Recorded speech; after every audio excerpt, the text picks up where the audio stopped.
Last week we looked at the early Christian Bible translations, especially of the Old Testament, and the immensely influential character of Jerome, who decided to translate a new definitive version of the Bible into Latin.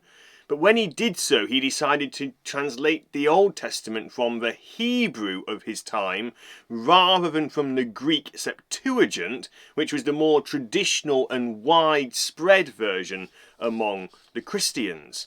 From this point onwards, the Bible in the West would generally be Jerome's Vulgate, and in the East, the Septuagint and the New Testament. But which New Testament? For just as the transmission of the Old Testament was not a simple linear thing, nor was this the case with the New Testament, though it is much simpler than the Old Testament, and all the major textual traditions are in Greek, like the original author's works. Broadly speaking, there are three families or textual traditions of the New Testament, and they're all very similar. And like with the Old Testament, no major point of Christian doctrine hinges on any of the differences. Most of the differences are variation in word order or the spelling of a word. A few are cases of things being a bit simpler or more fleshed out, or being made to make clear what the meaning of the original was. But ultimately, nothing major is impacted in terms of Christian teaching, which is not to say that some of the differences are not dramatic. For example, the story of the woman caught in adultery, where Jesus stops her from being stoned by saying, "He who is without sin cast the first stone," is not in the oldest manuscripts of our Bible. Or it's found in different places in John's Gospel, or it's even found in one case in the Gospel of Luke instead of the Gospel of John. Likewise, the words of Jesus from the cross, "Father, forgive them, for they know not what they do." Those words are not in many of the earliest manuscripts of the Gospel of Luke, even though they are in the overwhelming majority of the manuscripts that we have. So, what are the textual traditions, the text families of the New Testament? So we have here another diagram, and we have the original manuscripts.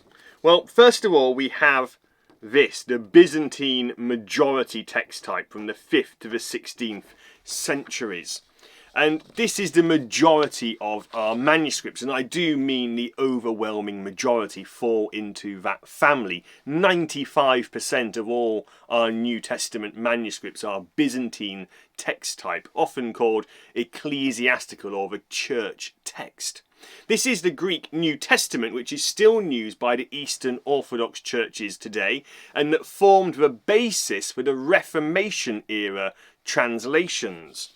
Hence why on here you can see that we have Erasmus, Stephanus, these Reformation characters, as well as the King James Version, all coming from this Byzantine type text. As I said, they date from the 5th to the 16th centuries, and they come from across the whole of the Eastern Roman Empire and a few other places. As a whole, the Greek of the majority text is much more refined. It's a bit more well-rounded, showing signs of being harmonized and lightly edited for ease of understanding. The second major text tradition is what is known as the Western text type, coming from the 3rd through to the 9th centuries. And it's commonly found in manuscripts from North Africa, Western Europe and Syria. And this is what we tend to see is used in the old Latin translations from before Jerome made the Vulgate. And it's also what seems to be behind the Syriac Bible translation we've met before, called the Peshitta, which is used in the churches of the East in Syria and India and beyond. It tends to paraphrase things a bit more for ease of understanding, add in a few extra bits here and there to help clarify what is going on. But the final and oldest text tradition is what is known as the Alexandrian text, or the minority text. And it's the oldest one, with some of the manuscripts dating back to the 2nd century. The two most important manuscripts of the Alexandrian family are the Codex Vaticanus and the Codex Sinaiticus, which also contain, if you remember back to our last session, the Septuagint translation, the Greek Old Testament. The readings from that family, the Alexandrian family, are much shorter, they're rougher, they're more difficult to read and understand, because it seems that the more basic and difficult something is, the more widely believed it is to be closer to the original, before scribes maybe try and just smooth things out of it. And because of that, it forms the basic text behind, the starting point behind, nearly all modern Bible translations. So on here we see the Byzantine majority text. Most of the manuscripts are from here, but it's a bit later. All the Reformation Bibles, the King James Version included, hark back to that translation. The Western text is still used today by the Syriac churches in the East.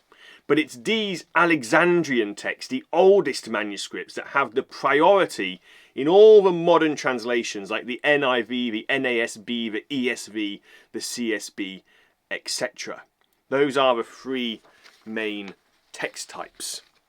Functionally though, till these older versions were discovered, the West was using the Vulgate and the East was using the Byzantine majority New Testament and the Greek Septuagint. So, what happens next?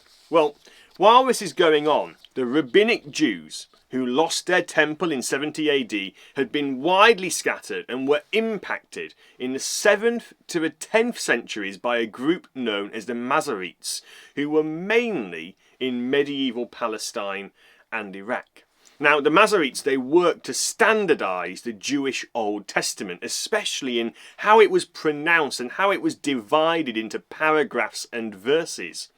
At first, there was no single Masoretic text, but in the 12th century, the Jewish community largely settled on a version by the Ben Asher family and how they added the vowels to the Hebrew text, which previously had just been strings of consonants.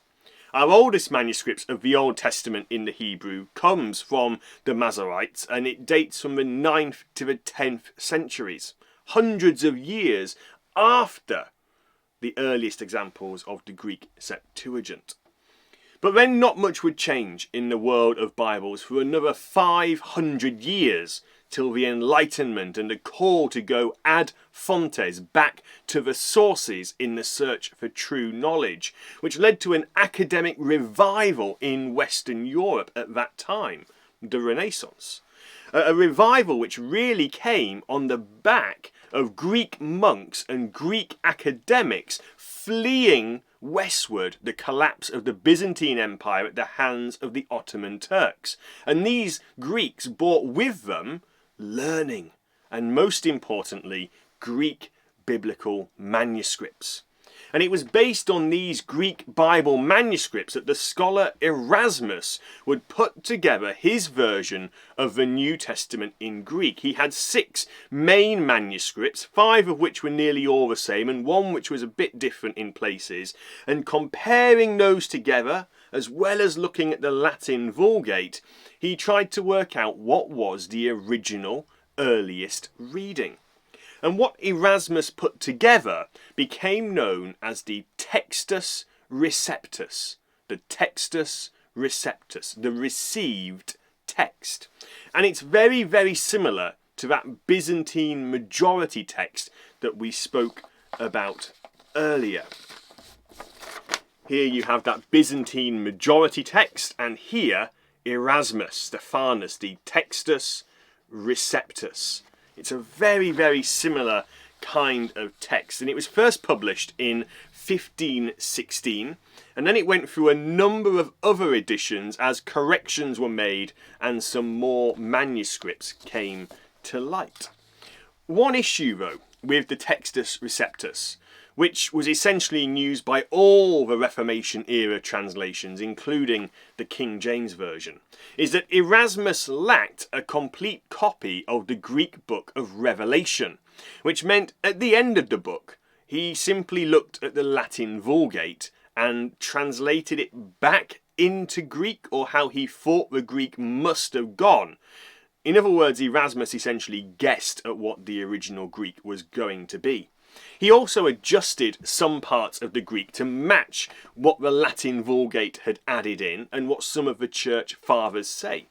The Textus Receptus is therefore, although very similar to the Byzantine majority text, actually different in about 2,000 places, mostly very, very minor. The Greek New Testament of Erasmus, the Textus Receptus, would later be edited by a man known as Stephanus, although that wasn't actually his name, and later by Theodore Beza of Geneva, as more and more manuscripts were discovered and became available.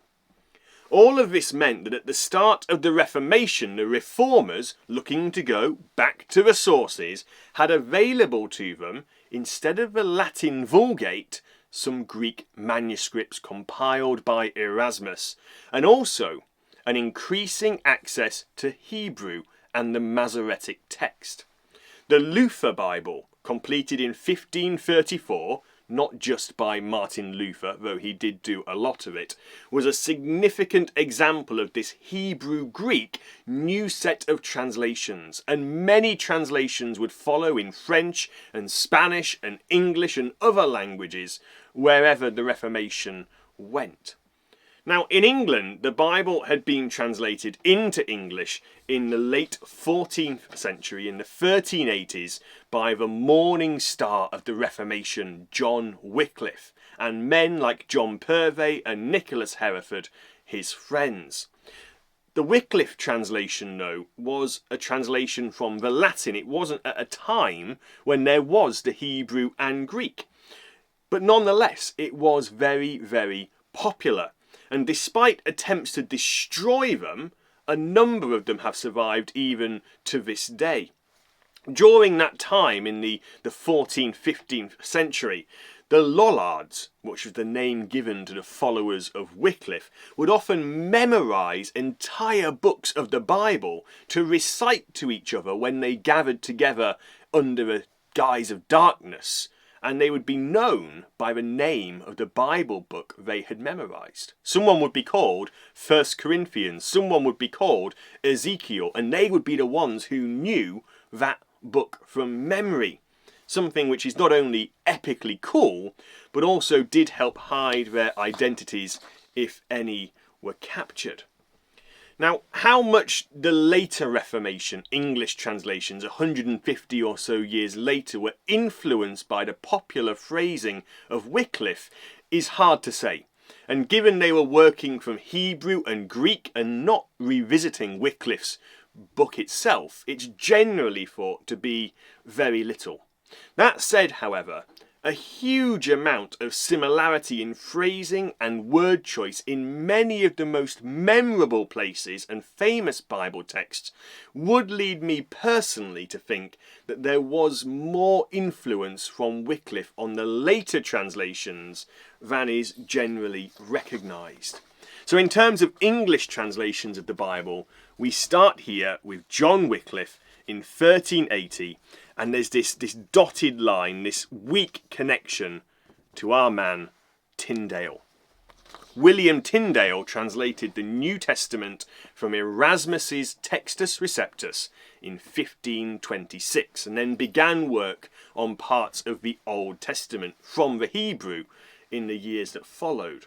Sadly, he would be killed before he could finish, but his work would live on.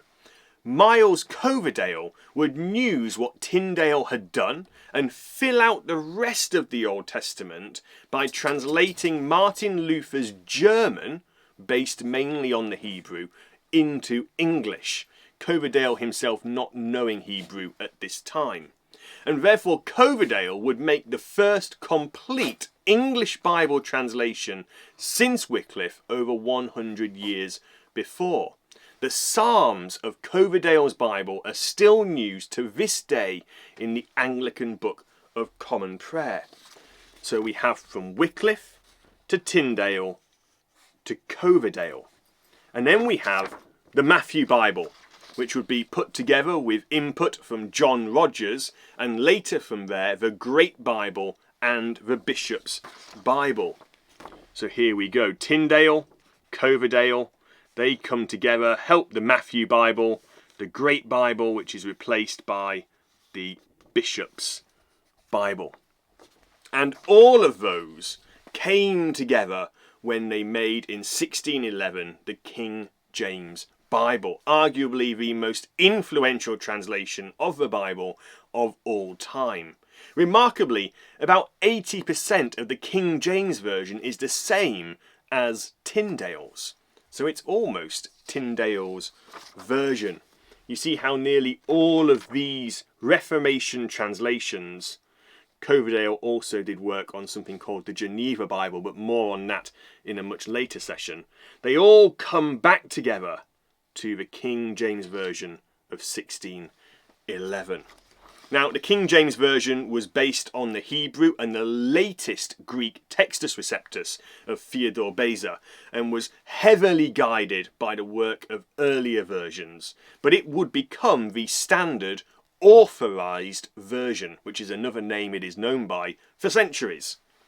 Now, when you pick up a King James Version of the Bible today, it isn't actually the 1611, which we would find incredibly difficult to read because of how things are spelt and the fact there's no letter U's, it's all V's, and there's other letters that we don't really have in there. It's incredibly difficult. I do have a folio copy of it somewhere.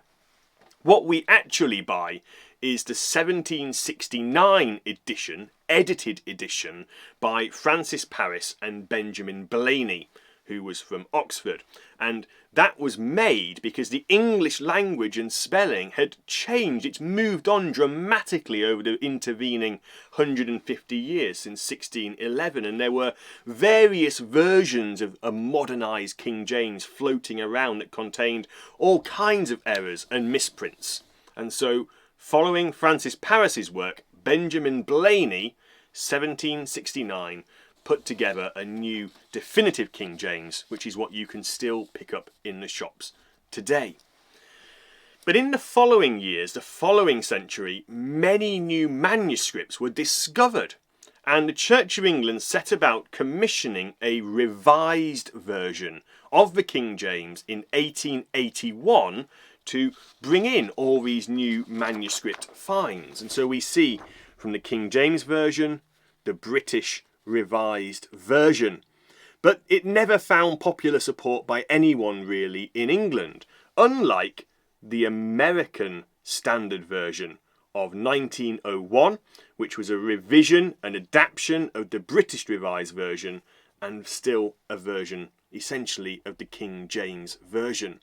Nearly all modern, well-known evangelical and academic translations of the Bible come from the American Standard Version of 1901. You have the NASB, the New American Standard Bible, and you have, coming down here, some more paraphrased ones, but most importantly, the Revised Standard Version, which would later become the New Revised Standard Version, which is the basic one you find in lectionary Bibles from the Church of England, and the English Standard Version, which is what we use at North Ferriby, where I preach. Now, just because these versions came from there doesn't mean that nothing else happened. For example, the Revised Version was actually eventually edited into the New English Bible and the Revised English Bible, which were very beautiful translations and quite dynamic and free-flowing, but they never really got an academic kind of following. Importantly, independent translations, which had nothing to do with the King James Version at all, began to appear. 1978, the New International Version, which would be revised into today's New International Version, and in 2011 re-released as the New International Version again. 2004, the Holman Christian Standard Bible would create its own version as well, and it came with quite a few radical and unique translation ideas. But the HCSB would itself be revised in 2017 into a Christian Standard Bible, a much more mainstream Bible translation. The King James Version itself, ignoring the previous revisions, would be updated in 1982 into a new King James Version, and again in 2014 into what is called the Modern English Version. Now, nearly all these Bible translations, except for the King James Version, the New King James, and the Modern English, all use that Alexandrian type text as the basis for their translations. They use the oldest manuscripts as the basis, whilst the King James Version, the New King James Version, the Modern English Version, they still use the Textus Receptus that the King James Version authors used, rather than the critical modern versions. Now, all of this means when you look at a diagram like this, and this doesn't even include all the translations, there's a huge number of popular modern translations of the English Bible, many of them directly related to the King James Version. But what makes them different from one another? Well, generally speaking, when you translate anything from one language to another, you have a choice, a spectrum on how you want to do it. Do you want to be very formal and exchange as much as possible one word for one word? Or do you do it more dynamically and translate a thought for a thought, try and get across the idea of a text more than the exact wording? And this isn't just an issue for Bible translation, but all translation. When I'm studying Japanese at the moment, this is something as well. How do you translate something into another language? Because if you go very literal, sometimes it doesn't make great sense and things don't seem in order. But if you go more free-flowing, you lose something of the original. Let's take a biblical example of this. Matthew 5, verse 3. On a more formal word-for-word end of the spectrum, you have the English Standard Version, which is the Pew Bible at All Saints North Ferriby Church. Blessed are the poor in spirit, for theirs is the kingdom of heaven. Now that is a very literal translation of the Greek. It even keeps the word order of the Greek by putting, for theirs is the kingdom of heaven. For theirs comes before is the kingdom of heaven. Now that's not generally how we would phrase things most naturally in English, but it is how the word order appears in natural Greek. So that's a very literal translation. Then consider the New Living Translation, which is a leading evangelical dynamic thought-for-thought version. God blesses those who are poor and realise their need for him, for the kingdom of heaven is theirs. God blesses those who are poor and realise their need for him, for the kingdom of heaven is theirs. Okay, that is a lot of words. They've added in a clarification of who is doing the blessing. God blesses, something which is implicit in the original Greek, but not really apparent necessarily in the English. And they've clarified what those three Greek words, poor in spirit, mean. Because you don't actually know what that means. It isn't an English phrase. You don't really know immediately, poor in spirit. What does that mean? Of course, what it means is God blesses those who recognise their spiritual poverty, their need and helplessness. And so it says in the NLT, God blesses those who are poor and realise their need for him. The NLT also reorders the words at the end to make it sound more natural in modern English. For the kingdom of heaven is theirs. For theirs is the kingdom of heaven. It sounds archaic, it sounds old, sounds like the King James Version, which of course the ESV is a revision of. Now somewhere between those two, you have a translation like the Christian Standard Bible, which is the Bible that I personally use in my own time, which reads, Blessed are the poor in spirit, for the kingdom of heaven is theirs. Now, this has kept the original phrase poor in spirit as it is. It doesn't want to impose too much meaning on top of a text that isn't literally word for word in it. But it has rearranged the words at the end to make it sound more natural in English. So, which translation is right? Well, obviously it's not so simple, as they're following different philosophies about what the point of translation is in the first place.